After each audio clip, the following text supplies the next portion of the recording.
நிறைய இண்டஸ்ட்ரீஸ் கொண்டு வந்திருக்கிறாங்க, நிறைய விஷயங்கள் செஞ்சுருக்கிறாங்க. கடந்த சில காலங்களாக அவரை நெருங்க சில புள்ளப்பூச்சிங்க இருந்ததுனால என்னால் நெருங்க முடியல. இன்றைய தினம் தற்போது அவர்கள் நெருங்கி அவரோட ஆசீர்வாதமும் வேண்டும் என்ற அடிப்படையில் அவரும் தேசிய ஜனநாயக கூட்டணியில் இருக்கின்றார். அவர் முதலமைச்சர் ரங்கசாமியின் ஆதரவாளராக தான் இருக்கிறாரே தவிர்த்து அவர் முதலமைச்சர் ரங்கசாமி என்ஆர் காங்கிரஸ் உறுப்பினர் கிடையாது. ஸோ அந்த அடிப்படையில் அவர் எனக்கு பிடிச்ச தலைவர் என்பதனால் போட்டிருக்கிறோம். அதில் ஒன்றும் தவறும் இருக்காது. கட்சியில் அனைவரும் மேலிடத்தில் சொல்லிட்டு தான் போட்டிருக்கோம். நமக்கு பிடிச்ச தலைவர்களை போடுறதுல யாரும் எதுவும் தவறு சொல்ல மாட்டாங்க.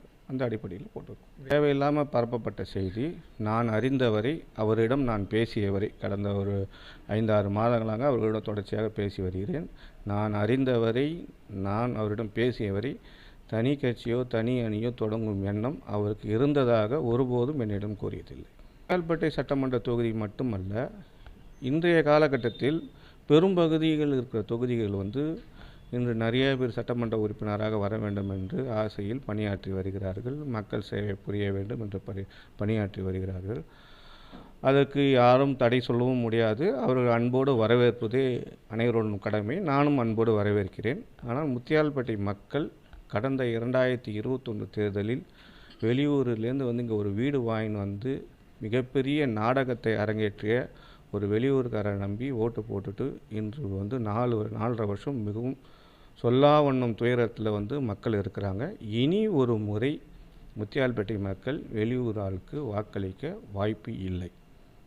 ஜேசிஎம் சார்லஸ் அவர்கள் நல்ல வெளியூர் ஆள் இருந்தாலும் நல்ல எண்ணத்தோடு இங்கே ஏதோ ஒரு மாற்றம் கொடுக்க வேண்டும் என்று நினைக்கிறார்.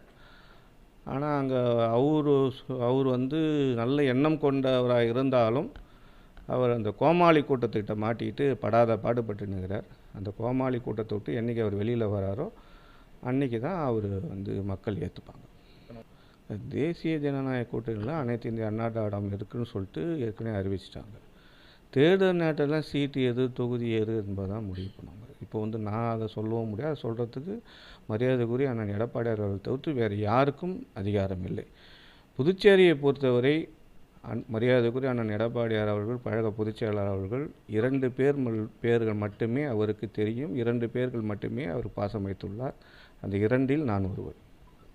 இது வரைக்கும் அந்தமாரி பேச்சுவார்த்தையை கம்மியாக கொடுக்குறேன், சின்னதாக கொடுக்குறேன், பெருசாக கொடுக்குறேன்னு பேச்சுவார்த்தை இன்னும் தொடங்கவே இல்லை. இன்னும் தேர்தல் இன்னும் ஆரம்பிக்கவே இல்லை. சோஷியல் மீடியாவிலையும் சில பத்திரிகைகளையும் தானாக எழுதுகிறாங்களே தவிர அந்தமாரி ஒரு செய்தி, அந்தமாரி ஒரு நிகழ்வு நடக்கவே இல்லை. எதுவாக இருந்தாலும் அனைத்து இந்திய அண்ணா திராவிட முன்னேற்ற கழகம் நிச்சயமாக முத்தியால்பேட்டை சட்டமன்ற தொகுதியில் போட்டியிடும்.